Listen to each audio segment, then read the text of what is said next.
பூஞ்சோலை மாணவர்கள் அனைவருக்கும் வணக்கம். இன்னைக்கு நம்ம அறிவாயுதம் போலீஸ் டெஸ்ட் பேட்ச்ல தேர்வு 16 பார்க்க போறோம்ப்பா. சரியா? ஸோ தேர்வு 16ன்னு பார்க்கும்போது நம்மளுக்கு 10th ஹிஸ்டரி, 10th ஜாகிரபி. சரிங்களா? ஜாகிரபில அதாவது மொத 5 பாடங்கள். சரிங்களா? 5 பாடங்கள் இருக்கும். அதுக்கப்புறம் இயற்பியல், 10ஆம் வகுப்பு இயற்பியல்.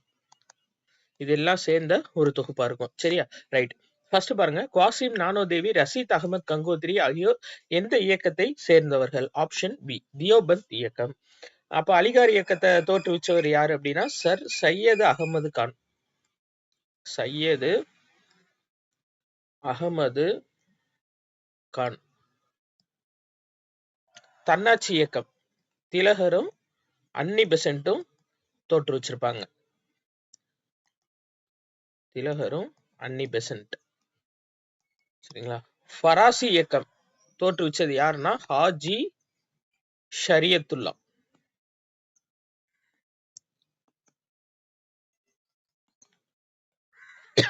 சரி, அடுத்து 2வது பாருங்க, 1907ஆம் ஆண்டு சாது ஜன பரிபாலன சங்கம் யாரால் துவங்கப்பட்டது அப்படின்னா ஐயங்காளி, கேரளால திருவனந்தபுரம் பகுதியில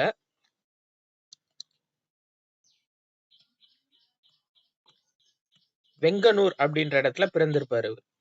சரியா? அப்ப இது ரொம்ப முக்கியமான ஒரு இன்ஃபர்மேஷன்பா. ஏற்கனவே இந்த வெங்கனூர்ன்றது டிஎன்பிஎஸ்சில கேட்ட ஓல்டு கொஸ்டின்.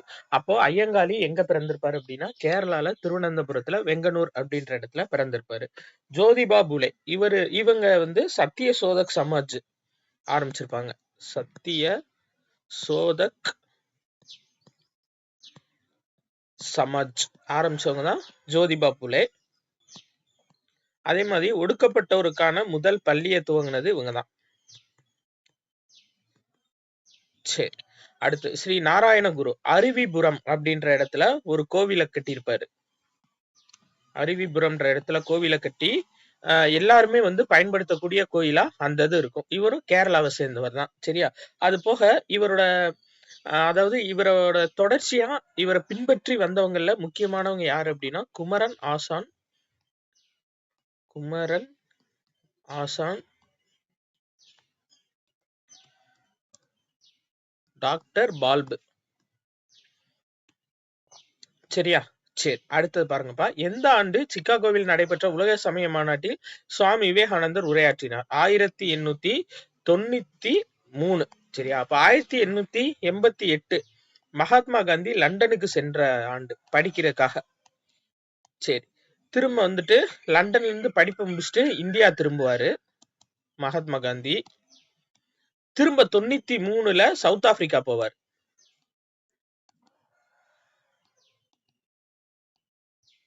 93ல சவுத் ஆப்பிரிக்கா போவாரு. திரும்ப 1915ல இந்தியா திரும்புவார். சவுத் ஆப்பிரிக்கால இருந்து இந்தியா திரும்புவார். சரியா? Right, okay. அடுத்து 4, துயரப்படும் உயிரினங்களை பார்த்து இரக்கம் கொள்ளாதவர்கள் கல் நெஞ்சக்காரர்கள் என்று கூறியவர் யார்? ராமலிங்க அடிகளார். அதே மாதிரி அவர்களுடைய உள்ளம் மேகங்களால் மூடப்பட்டிருக்கும்னு சொல்லியிருப்பாரு. உள்ளம் மேகங்களால் சூழப்பட்டு இருக்கும். சரி, அடுத்து பாருங்க, இதுல வைகுண்ட சுவாமிகள் இவர் கன்னியாகுமரி மாவட்டத்தை சேர்ந்தவர். இவருடைய இயற்பெயர் முத்துக்குட்டி.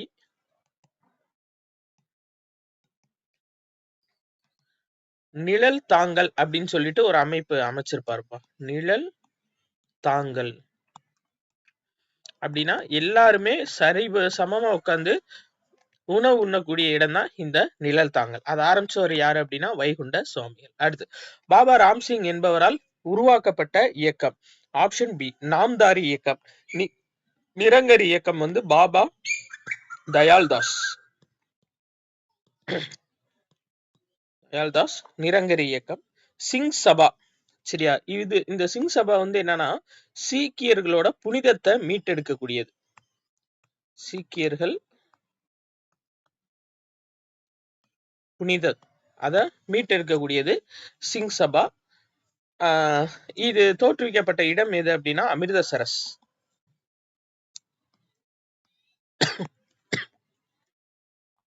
சரி, அடுத்து 6வது கொஸ்டின் பாருங்கப்பா. இதுக்கு வந்து ஆப்ஷன் சி தான் கரெக்ட். அயோத்திதாசர் சார்ந்த இணை. திராவிடர் கழகம் 1882, திராவிட பாண்டியன் 85, திராவிட மகாஜன சபை 91, ஒரு பைசா தமிழன் 1907. இப்ப திராவிட மகாஜன சபைனா அயோத்திதாசர். இதே ஆதி திராவிட மகாஜன சபை, ஆதி திராவிட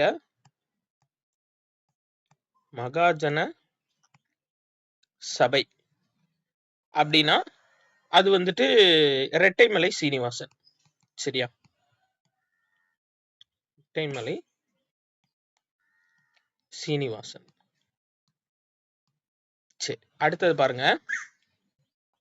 யாருடைய அமைப்பு ஆதி பிரம்ம சமாஜம் என்று அழைக்கப்பட்டது அப்படின்னு சொல்லி கேட்டிருக்காங்க. Option A Debendranath Tagore. அதாவது இப்ப வந்துட்டு என்ன விஷயம் அப்படின்னா, ராஜா ராம்மோகன் ராய் ஆரம்பிச்சிருப்பாரு பாத்தீங்களா பிரம்ம சமாஜம். 1828 ஆரம்பிச்சிருப்பாரு. ஸோ 1866 இதுல பிளவு ஏற்பட்டிருக்கும். இது 2 பேர் பிரிஞ்சிருப்பாங்க. ஒருத்தர் யாருன்னா கேசவ் சந்திர சென், இன்னொருத்தர் யாரு அப்படின்னா தேவேந்திரநாத் தாகூர். சரியா? ரவீந்திரநாத் தாகூரோட அப்பா தேவேந்திரநாத் தாகூர் பிரிஞ்சிருப்பாங்க.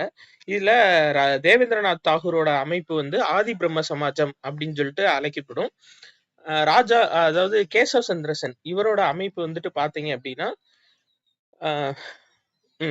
ரைட், இவரோட அமைப்பு இந்திய பிரம்ம சமாஜம் அப்படின்னு சொல்லிட்டு அழைக்கப்படும். சரியா?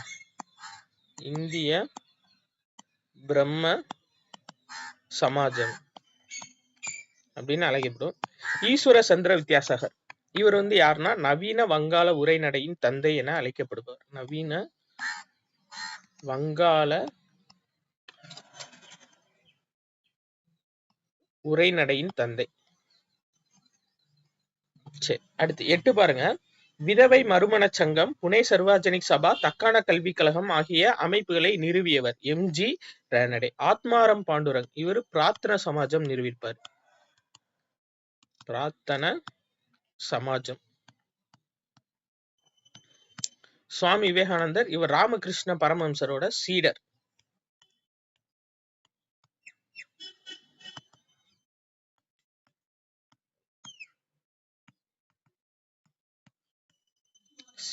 சரியா? சரி, அடுத்து 9வது பாருங்க. கீழ்காணும் கூற்றுகளை ஆராய்க. தவறான இணை எதுன்னு கேட்டிருக்காங்க. ஆப்ஷன் டி தான் தவறு, ஆரிய சமாஜம் சார்ந்து. ஏன்னா நவீன வங்காள உரைநடையின் தந்தையான ஈஸ்வர சந்திர வித்யாசாகர், அது நம்ம ஏற்கனவே பார்த்தோம். ஈஸ்வர சந்திர வித்யாசாகர்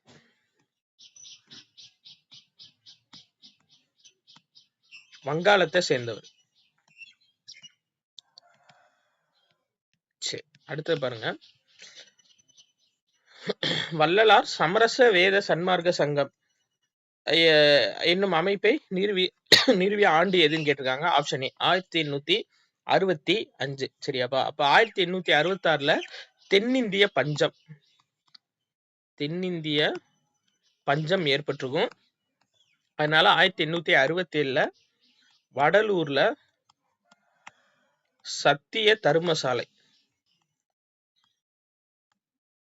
சத்திய தருமசாலை நிறுவிப்பார். அடுத்து குண்டக்கட்டி முறையில் விவசாயம் செய்த பழங்குடி மக்கள் யார்? முண்டா. சரியாப்பா? முண்டா இன மக்கள். அடுத்து பாருங்க. கீழ்காணும் இணைகளில் சரியற்றது எதுன்னு கேட்டிருக்காங்க. இது உங்களுக்கு கொஸ்டின் பேப்பர்ல வரும்போது 78 இருக்கும். சோ இதான் தவறு. சரியா? சரியற்றது. ஏன்னா புனே சர்வஜனிக் சபா 1870 ஆண்டு. சரியாப்பா? அடுத்து மாறுபட்ட ஒன்றை கண்டறி. ஆன்சர் வந்து ஆப்ஷன் டி ஒண்டி வீரன். ஏன்னா கட்டபொம்மன், ஊமைத்துறை, சவத்தையா இவங்க 3 பேரும் ஒரே குரூப். சரிங்களா? கட்டபொம்மனோட தம்பி தான் ஊமைத்துறையும் செவத்தையாவும். ஒண்டி வீரன் பூலித்தேவரோட படைப்பிரிவுல இருந்தவர். பூலித்தேவரோட படைப்பிரிவு. சரி, ரைட். அடுத்து 14வது பாருங்கப்பா. கலெக்டர் ஜாக்சன் மற்றும் வீரபாண்டிய கட்டபொம்மன் சந்திப்பு குறித்த நிகழ்வை விசாரிக்க விசாரணை குழுவில் இடம் பெற்றவர்கள் யார்? 1, 2, 3 மட்டும். யாருன்னா வில்லியம் பிரவுன், வில்லியம் ஓரன், காசா, மேயர். சரியா? அதாவது ஜான் காஸ் மேயர். இது வந்து ஓல்டு கொஸ்டின் பா. டிஎன்பிஎஸ்ல கேட்ட ஓல்டு கொஸ்டின். ஞாபகம் வச்சுக்கோங்க. சரியா? அப்ப இந்த லஷிங்டன், அதாவது நம்ம புக்ல லூசிங்டன் கொடுத்திருப்பாங்க. ஆனா ஓல்டு கொஸ்டின்ல லஷிங்டன் கொடுத்திருக்காங்க. பட் இந்த இவர் யாரு அப்படின்னா ஜாக்சன் துரைக்கு பதிலா நியமிக்கப்பட்டவர். ஜாக்சன் துரைக்கு பதிலாக நியமிக்கப்பட்டவர் யாருன்னா லூசிங்டன். சரியா? பாஞ்சாலங்குறிச்சி கோட்டை மீது தாக்குதல் தொடுத்தவர் யார்? ரைட். யாருன்னா பானர்மேன். சரியாப்பா? பானர்மேன் தான் தாக்குதல் தொடுத்திருப்பாரு. வேற பான்ஜோர், அவர் யாரு அப்படின்னா வேலு நாச்சியாரோட கணவர் முத்து வடுகநாதரா 1772ல கொலை செஞ்சு சிவகங்கை கோட்டையை கைப்பற்றினவர். அடுத்து 16. ஆன்சர் வந்து ஆப்ஷன் பி. என்னன்னா இது வந்துட்டு நபர்கள் அவங்க வந்து தூக்கிலிடப்பட்ட இடங்கள். ஊமைத்துறை திருமயம், மருது சகோதரர்கள் காளையார் கோயில், தூக்கிலிடப்பட்ட இடம் இல்லப்பா, அவங்களோட பகுதி. சரியா? அழகுமுத்துக்கோன், கட்டாலங்குளம், தீரன் சின்னமலை, ஓடாநிலை. சரியா? இதை ஞாபகம் வச்சுக்கோங்க. இது ரொம்ப முக்கியம். இது வித்தியாசமா இருக்கு. சரியா? ரைட். இது டிஎன்பிஎஸ்ல கேட்ட ஓல்டு கொஸ்டின். அடுத்து 17 பாருங்க. கீழ்கண்டவற்றில் வேலுநாச்சியார் பற்றிய தவறான கூற்று எது? 3 மட்டும் தவறுப்பா. ஏன்னா ஹைதர் அலி சிவகங்கை மீது படையெடுத்து சென்றார்னு இருக்கு. ஆனா ஹைதர் அலி என்னன்னா வேலுநாச்சியார் அவருக்கு உதவியவர். 1780ல சிவகங்கை கோட்டை மீட்கப்பட்ட ஆண்டு. சரியா? அதனால இது ரெண்டுமே தவறாதான் இருக்கு. அதனால 3 மட்டும் தவறு. அடுத்து வேலூர் கழகத்தை கட்டுப்பாட்டுக்குள் கொண்டு வந்த ஆங்கிலேய தளபதி யார்? Option B Rollo Gillespie. சரியாப்பா? இதுல வந்து ஜான் நிக்கல்சன் டெல்லியில 1857 கழகத்தை அடக்கியவர். சரியா? இதை மட்டும் ஞாபகம் வச்சுக்கோங்க. ரைட். ஓகே. அடுத்தது அதே மாதிரி இது வந்து ரோலோ கில்லஸ்பி 1857 கழகத்தை முழுவதுமாக ஒடுக்கியவர் யாருன்னா கர்னல் நீல். வேலூர் கழகத்தை ஒடுக்கியதற்காக ரோலோ கில்லஸ்பிக்கு 7000 பகோடா நாணயங்கள் பரிசு அளிக்கப்பட்டுச்சு. சரி. அடுத்து 19வது கொஸ்டின். ஆன்சர் வந்து ஆப்ஷன் டி 4. கட்டபொம்மன் தூக்கிலிட்டவர் பானர்மேனு, மருது சகோதரர்களை ஒடுக்கியவர் காலின் மெக்காலே, யூசுப் கானை ஒடுக்கியவர் கேப்டன் கேம்பல், முத்து வடுகநாதர் கர்னல் பான்ஜோர். சரியா? அடுத்து புலித்தேவரின் கட்டுப்பாட்டில் இல்லாத கோட்டை எது? சிவகிரி கோட்டை. ஏன்னா நெற்கட்டும் சேவல், வாசுதேவநல்லூர், பனையூர், இது 3 அவருடைய கட்டுப்பாட்டுல இருந்துச்சு. சிவகிரி கோட்டை மட்டும் எப்பயுமே ஆங்கிலேயர்களுக்கு சப்போர்ட்டா இருந்திருப்பாங்க. சரியா? ஆங்கிலேயர்களுக்கு சப்போர்ட்டா இருந்திருப்பாங்க. சரி. 1805 ஜூலை 31 தூக்கிலிடப்பட்டவர் யார் அப்படின்னா தீரன் சின்னமலை. அதே மாதிரி 1801 ஜூலை 31 என்னன்னா கர்நாடக உடன்படிக்கை.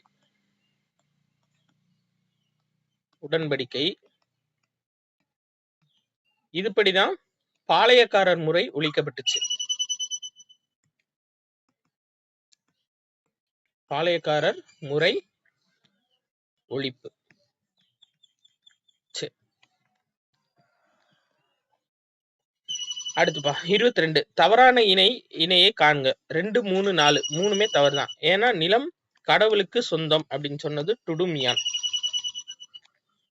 வாடகை வசூலிப்பது இறை சட்டத்துக்கு எதிரானது, அதுவும் டுடுமியான் தான்.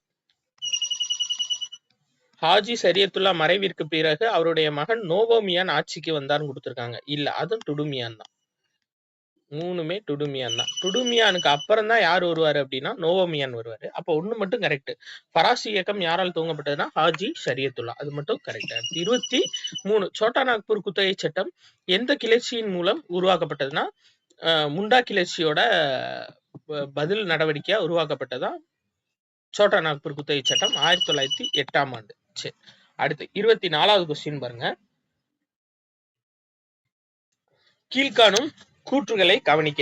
ராஜமஹால் பகுதியில் நடைபெற்ற கிளர்ச்சி சிவப்பு நிற ஆடை அணிந்த ஆங்கிலேயர்களுக்கு எதிராக கழகத்தில் ஈடுபட்டவர்கள் வரும். சரி, அது சரி பண்ணிடலாம் நம்ம. 24வது கொஸ்டின். ஈடுபட்டவர்கள். அதே மாதிரி பீர் சிங் என்பவரின் தலைமையில் சமூக கொள்ளை நடைபெற்றது. பின்னர் சித்து மற்றும் கனு ஆகியோரின் தலைமையில் நடைபெற்றது. இது எல்லாமே என்னன்னா சாந்தல் கிளர்ச்சி. சரியாப்பா? ரைட். அடுத்தது பாருங்க. கான்பூர் முற்றுகையில் கொல்லப்பட்ட ஆங்கிலேய தளபதி யார்? Major general Hugh Wheeler. Major general Hugh Rose Jhansi பகுதியில கழகத்தை ஒடுக்கியவர். கர்னல் நீல் நம்ம ஏற்கனவே பார்த்தா 1857 கிளர்ச்சியை ஒடுக்கியவர். ஜான் நிக்கல்சன் வந்து டெல்லி பகுதியில கழகத்தை ஒடுக்கியவர். அடுத்து கீழ்காண்போரில் தீவிர தேசியவாதி யார்? பிபின் சந்திரபால் வங்காளம் பகுதியை சேர்ந்தவர். சாரிப்பா, இதுல மெயினா பார்க்க வேண்டியது யாருன்னா 3 பேருப்பா. லாலா லஜ்பதி ராய், பால கங்காதர திலகர்,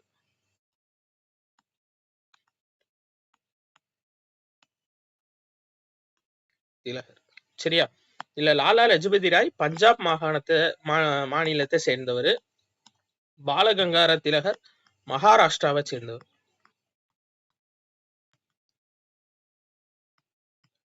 சரி, அடுத்து வங்க பிரிவினை எந்த நாளில் நடைமுறைக்கு வந்தது அப்படின்னா 1905 அக்டோபர் 16. இதுவே 1905 ஜூலை 19 வங்க பிரிவினை அறிவிக்கப்பட்ட நாள். வங்க பிரிவினை அறிவிக்கப்பட்ட நாள். சரி, அதே மாதிரி ரிஸ்லி அறிக்கை வெளியிட்டது யாருன்னா கர்சன் பிரபு.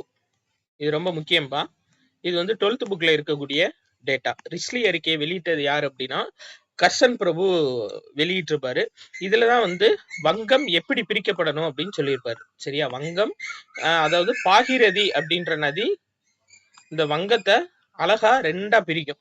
அப்ப அது வந்து இப்படிதான் பிரிக்கப்படணும் அப்படின்னு சொல்லி இது பண்ணவர் யாரு அப்படின்னா கர்சன் பிரபு. சரியா? ரிஸ்லி அறிக்கையில தான் சொல்லியிருப்பாரு. அடுத்து 28வது கொஸ்டின் பாருங்க.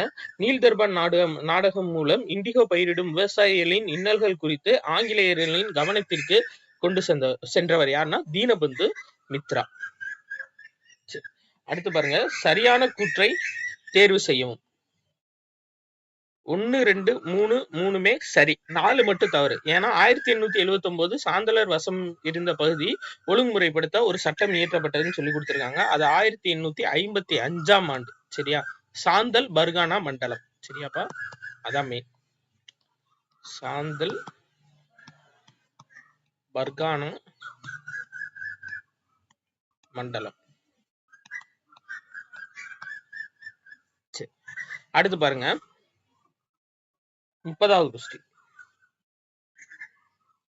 இதுக்கு ஆன்சர் ஆப்ஷன் ஏப்பா. மகாநதி சத்தீஸ்கர் மாநிலம் ஒடிசால உற்பத்தியாகும். கோதாவரி மகாராஷ்டிரா மாநிலம் நாசிக், கிருஷ்ணா மகாராஷ்டிரா மாநிலம் மகாபலேஸ்வர், காவேரி கர்நாடக மாநிலம் குடகுல உற்பத்தியாகும். அடுத்து இதுவும் முக்கியமானது. இது ஃபுல்லா நம்பர்ஸ் ஃபுல்லா நம்ம ஒரே இன்ஃபர்மேஷனா கொடுத்துடணும் அப்படின்றதுக்காக சொன்னது. சரியாப்பா? அதே தான் பாருங்க. நில எல்லை, இந்தியாவோட நில எல்லை 4156 கிலோமீட்டர். வங்கதேசத்துடனான எல்லை. இதுக்கு ஆன்சர் ஆப்ஷன் ஏ வராதேப்பா. இருங்க பார்ப்போம். அதாவது இந்தியாவோட நில எல்லை அப்படின்றது ஒரு நிமிஷம். இதுக்கு ஏ கிடையாது. ஏன்னா இந்தியாவோட நில எல்லை அப்படின்றது 15,200 கிலோமீட்டர். வங்கதேசத்துடனான எல்லை அப்படின்றது 4156 கிலோமீட்டர். கடற்கரை நீளம் தீவு கூட்டங்கள் சேர்த்து 7516.6, தீவு கூட்டங்கள் நீங்களாக 6100 கிலோமீட்டர். அப்ப ஆன்சர் வந்து 3, 4, 1, 2. 3, 4, 1, 2 இந்த இருக்குல்ல, ஆப்ஷன் சி தான்ப்பா கரெக்ட். சரியா? இதுக்கு ஆன்சர் ஆப்ஷன் சி 31க்கு. அடுத்து 32 பாருங்க. திபெத்தியன் இமயமலை என அழைக்கப்படுவது எது அப்படின்னா டிரான்ஸ் இமயமலை. சிறிய இமயமலை அப்படின்றது மத்திய மலைத்தொடர். மத்திய இமயமலை தொடர் தான் சிறிய இமயமலை அப்படின்னு அழைக்கப்படும். இதுல பீர்பாஞ்சல், தவ்லாதார்,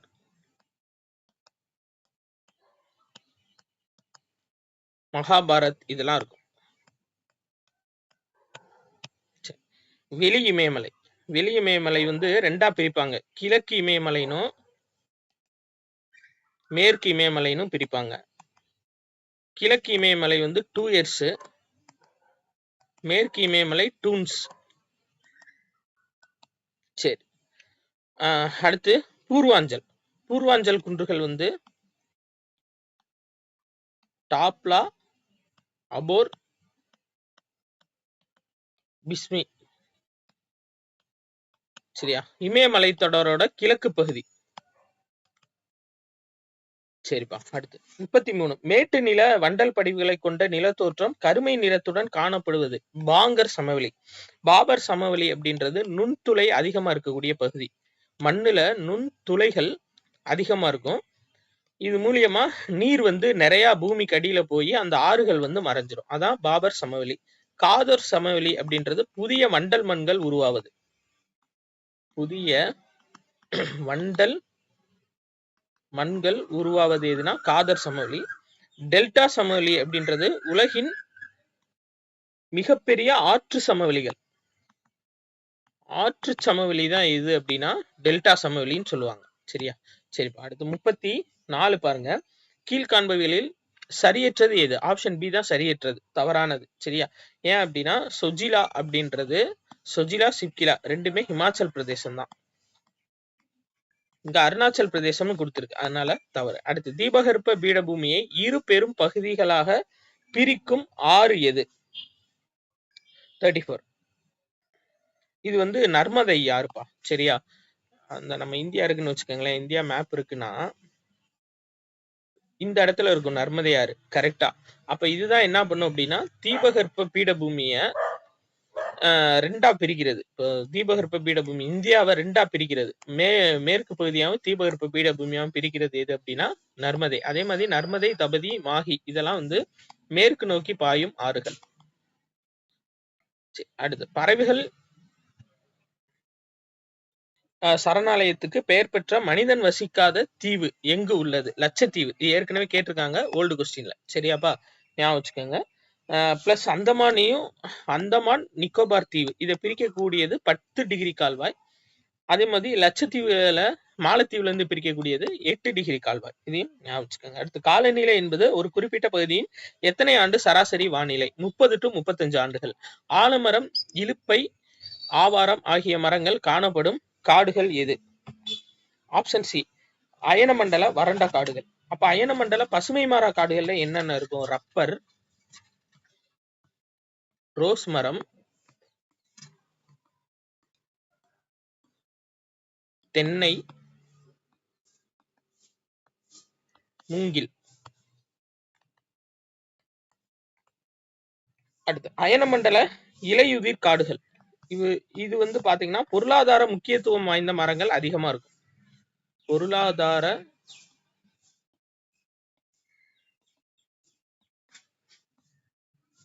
முக்கியத்துவம் வாய்ந்த மரங்கள் அதிகமா இருக்கக்கூடியது. மலைக்காடுகள் அப்படின்னு எடுத்துக்கிட்டீங்கன்னா மெயினா வந்துட்டு ஆல்பைன் காடுகள், இமயமலை காடுகள்னு சொல்லுவாங்க. இந்த ஆல்பைன் காடுகள் அப்படின்றது 2400 மீட்டருக்கு மேல் இருக்கக்கூடியது இந்த அல்பைன் காடுகள் அப்படின்னு சொல்லிட்டு சொல்லுவாங்க. சரியா? அடுத்த கொஸ்டின். கீழ்காணும் கூற்றுகளில் தவறானது எது? சிம்லிபால். சரியாப்பா? இது என்னன்னா இது அதாவது மத்திய பிரதேசம் பண்ணா இது வந்து விலங்குகள் சரணாலயம். சரியாப்பா? சிம்லிபால்ன்றது ஒடிசால இருக்கக்கூடியது.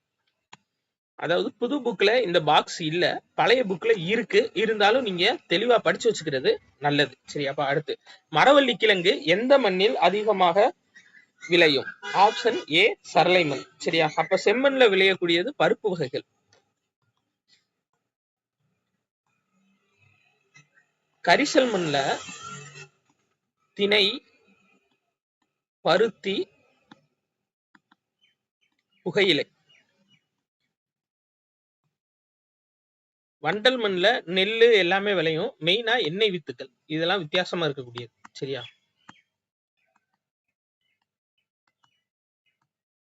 சரி, அடுத்தது பாருங்க. கலைமான் எந்த இரு மாநிலங்களுக்கு மாநில விலங்காக விளங்குகிறது அப்படின்னா பஞ்சாப் மற்றும் ஹரியானா. அடுத்து 42வது கொஸ்டின் பாருங்க. பொறுத்துக. ஆப்ஷன் ஏப்பா. துங்கபத்ரா வந்து ஆந்திர பிரதேசம் மற்றும் கர்நாடகா இடையே பாயக்கூடியது. தெஹ்ரி அணை உத்தரகாண்ட்ல இருக்கிறது. நாகார்ஜுனா சாகர் ஆந்திர பிரதேசம். ஹிராகுட் ஒடிசா. டைரக்டா மேட்ச் ஆயிருக்கு. அடுத்த 43வது கொஸ்டின். இது வந்து உங்களுக்கு கொஸ்டின்ல கரெக்டா இருக்கும்பா. சரியா? என்ன அப்படின்னா ஏப்ரல் ஜூன் மாதத்தை வேளாண் பருவமாக கொண்ட கீழ்காணும் விடை எது? இப்போ உங்களுக்கு இதுல எப்படி இருக்குன்னா காரிஃப், ராபி, சையத்துன்னு இருக்கும். சரியா? இதுக்கு ஆன்சர் வந்து சையத்து தான் கரெக்ட். ஏன்னா காரிஃப் அப்படின்றது ஜூன் டு செப்டம்பர் இருக்கக்கூடியது.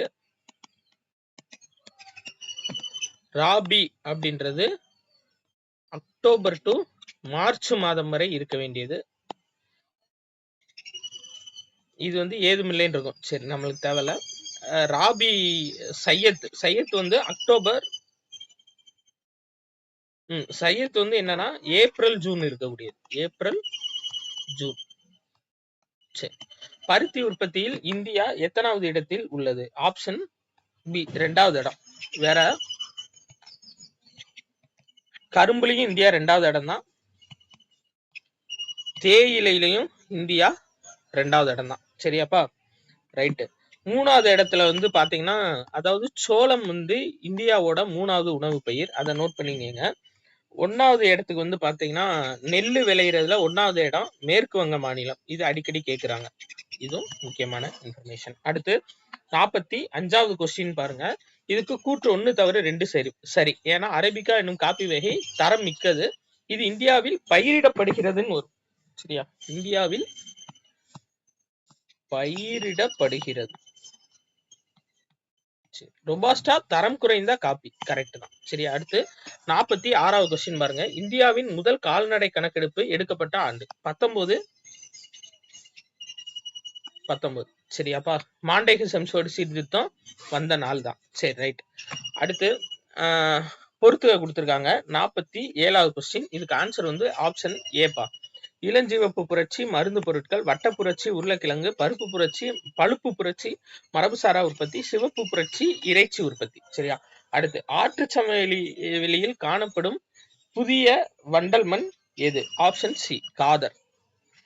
அடுத்து இந்திய நாட்டில் தற்போது அதிக உபரி உற்பத்தியால் எத்தனால் தயாரிப்பில் பயன்படுவது கரும்பு. சரியா? அப்ப கரும்பு வந்து அதிக உபரி உற்பத்தி ஆயிடுச்சு. அதனால எத்தனால் தயாரிப்புல பயன்படுத்தி அதை E20 பெட்ரோல்ல சேர்க்கிறாங்க. சரியாப்பா? E20 அப்படின்னா எத்தனால் 20. இப்ப நம்ம போடுற பெட்ரோல் 100% தூய்மையான பெட்ரோல் கிடையாது. அதுல 80% தான் தூய்மையான பெட்ரோல், 20% எத்தனால் கலக்கப்படுது. சரியா? அடுத்து 50வது கொஸ்டின் பாருங்க. இந்திய நிலவியல் கள ஆய்வு நிறுவனம். ஆப்ஷன் டிப்பா கல்கத்தா. இரும்பு சாரா தொழில்நுட்ப மையம் ஹைதராபாத். இந்திய சுரங்க பணியகம் நாக்பூர். அடுத்து இந்தியாவில் அதிகமாக மின் உற்பத்தி செய்யும் அணுமின் நிலையம் எது அப்படின்னா கூடங்குளம். 2000 மெகாவாட் மின் உற்பத்தி. ராவத் பட்டா எங்க இருக்குன்னா ராஜஸ்தான்.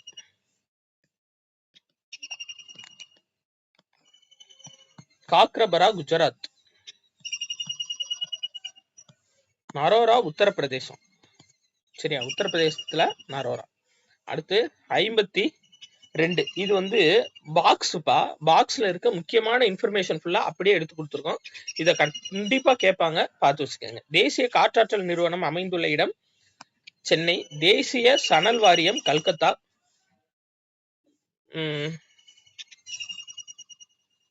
ஆப்ஷன் ஏ தான்ப்பா கரெக்ட். ஏ தான் கரெக்ட் தான்.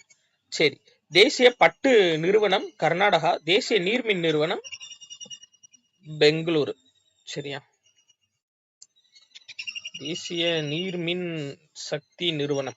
இது மட்டும் நான் பார்த்துட்டு உங்களுக்கு ஷார்ட்ஸ்ல அப்லோட் பண்றேன். சரியாப்பா? ரைட். அடுத்து 53 பாருங்க.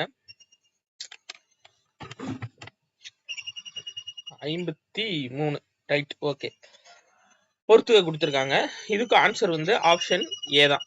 குறைந்த மக்கள் தொகையை அடர்த்தி அருணாச்சல் பிரதேசம் 17 பேர் தான் இருப்பாங்க. அதிக எழுத்தறிவு கேரளா. குறைந்த எழுத்தறிவு வீதம் பீகார், அதிக மக்கள் அடர்த்தி டெல்லி. அடுத்து பாக்னீர் சந்தி மற்றும் மன்னர் வளைகுடா டேஷை இந்தியாவிலிருந்து பிரிக்கிறது அப்படின்னா இலங்கை. அடுத்து தென்னிந்தியாவின் மிக உயரமான சிகரம் எது அப்படின்னா ஆனைமுடி, 2695 மீட்டர். சரியாப்பா. அடுத்தது பழவேற்காடு ஏரி எந்த இரு மாநிலங்களுக்கு இடையே அமைந்துள்ளது? தமிழ்நாடு மற்றும் ஆந்திர பிரதேசம். அதாவது தமிழ்நாடு இருக்கு அப்படின்னா இந்த இடத்துல இருக்கும் கரெக்டா, அந்த பழவேற்காடு ஏரி. இது முடிஞ்சோடனே ஆந்திர பிரதேசம் ஸ்டார்ட் ஆயிரும். அடுத்து 57 மேற்கத்திய இடையூறுகளால் மழைப்பொழிவை பெறும் பகுதி எது? பஞ்சாப் பகுதி. இது வந்து அப்படியே புக் பேக்பா, இப்ப நான் சொல்றது, அதனால அப்படியே பாத்துக்கோங்க. அடுத்து 58 பருவ காடுகள் எவ்வாறு அழைக்கப்படுகின்றன? இலையுதிர் காடுகள். இது ஓல்டு கொஸ்டின், இதுக்கு முன்னாடி பிசில கேட்டிருக்காங்க. சரியா. அடுத்து 59 எந்த நிறுவனம் இந்தியாவின் உள்ள மண் வகைகளை 8 பெரும் பிரிவுகளாக பிரித்துள்ளது அப்படின்னா இந்திய வேளாண் ஆராய்ச்சி நிறுவனம். அடுத்து 60 டேஷ் என்பது ஒரு வாணிப பயிர், பருத்தி. சரியாப்பா, பருத்தின்றது ஒரு வாணிப பயிர். இந்தியாவில் தங்க இலை பயிர் என அழைக்கப்படுவது எது அப்படின்னா சணல். அடுத்து பாருங்க 62 F = ma எந்த விதிக்கான சமன்பாடு அப்படின்னா நியூட்டனின் இரண்டாம் விதி. நியூட்டனின் மூன்றாம் விதி வந்து FA - FB. நியூட்டனின் முதல் விதி அப்படின்றது எதை சொல்லும் அப்படின்னா ஒரு புறவிசை செயல்படாத வரையில் ஒரு பொருள் வந்து அதே இடத்தில் இருக்கும் அப்படின்னு சொல்றதுதான் எது அப்படின்னா நியூட்டனோட முதல் விதி. அடுத்து 63 சூரிய ஒளியில் இருந்து வரும் ஒளிக்கதிர்கள் வளிமண்டலத்தில் உள்ள அணுக்கள் மற்றும் மூலக்கூறுகளால் சிதறடிக்கப்படுவது எது அப்படின்னா ராலே ஒளிச்சிதறல். மீட்சி ஒளிச்சிதறல் அப்படின்னா என்னப்பா? அதாவது ஒரு ஒளிக்கற்றை இருக்கு,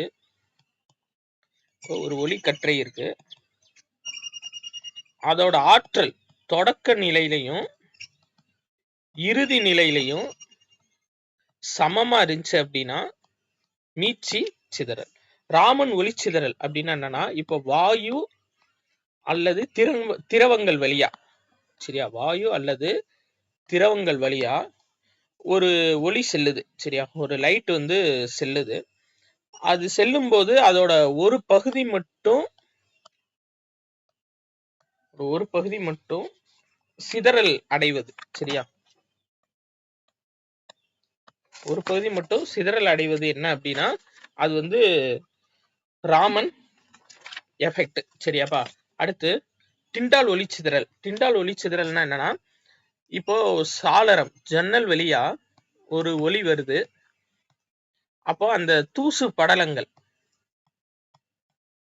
படலங்களோட நகர்வு அந்த ஒளியில தெரிஞ்சிச்சு அப்படின்னா அதுதான் டிண்டால் ஒளிச்சிதறல். அடுத்து 64 குழி லென்ஸ் சார்ந்த தவறான இணையை கண்டறிக. ஆப்ஷன் சி தான்ப்பா தவறு, ஏன்னா இது பெரும்பாலும் மாய பிம்பங்களை தோற்றுவிக்கும்.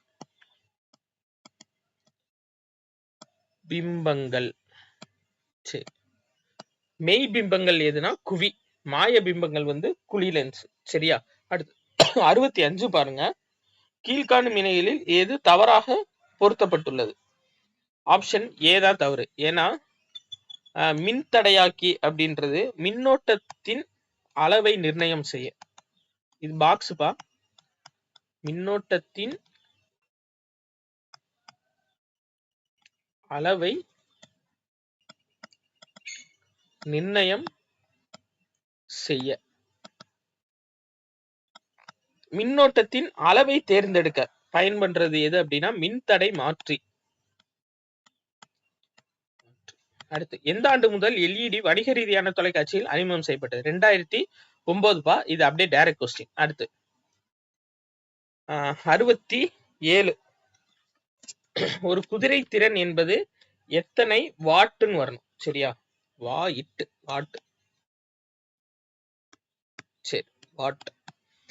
ஓகே, எத்தனை வாட் அப்படின்னா 746 வாட் குதிரை திறன். 250 வாட்ன்றது கழுதை திறன்னு சொல்லுவாங்க, கழுதை திறன். சரியாப்பா.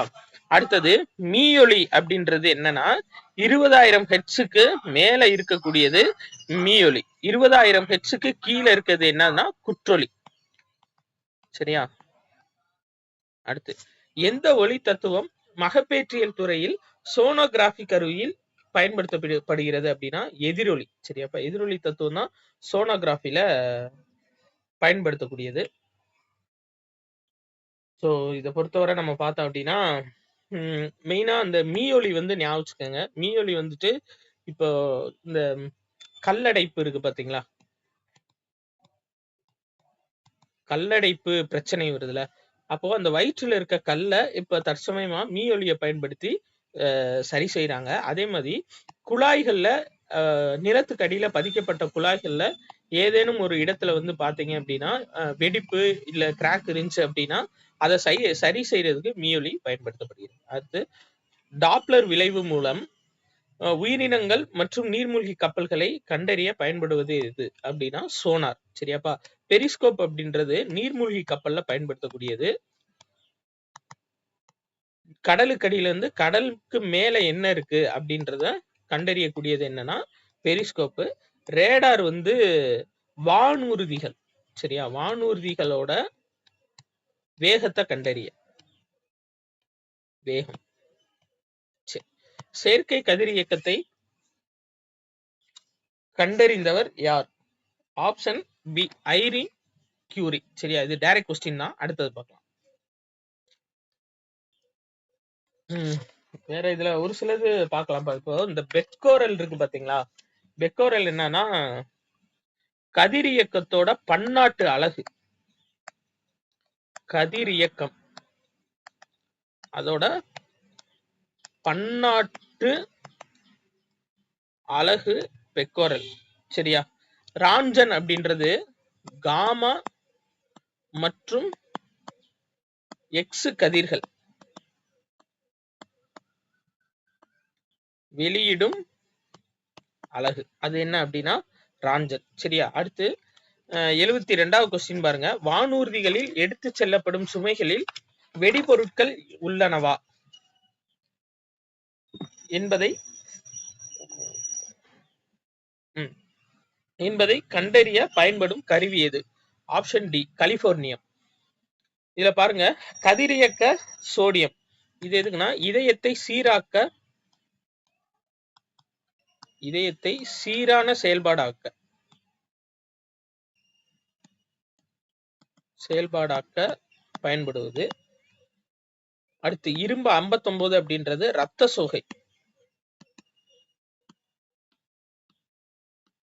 சோகைய கண்டறிஞ்சு குணம் செய்யறதுக்கு. அமர்சியம் 141 என்னன்னா தொழிற்சாலைகள்ல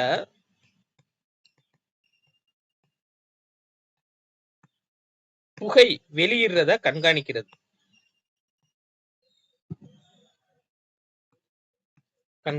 சரியா, அடுத்து 73 என்னன்னா போரான் மற்றும் காட்மியம் ஆகியவை அணுக்கரு உலையில் என்னவாக பயன்படுகிறது அப்படின்னா கட்டுப்படுத்தும் களி. அப்ப எரிபொருளா பயன்படக்கூடியது யுரேனியம். தனிப்பான் வந்து கிராஃபைட் அல்லது கனநீர். குளிர்விப்பானா பயன்படுத்தக்கூடியது எது அப்படின்னா நீர் மற்றும் ஹீலியம்.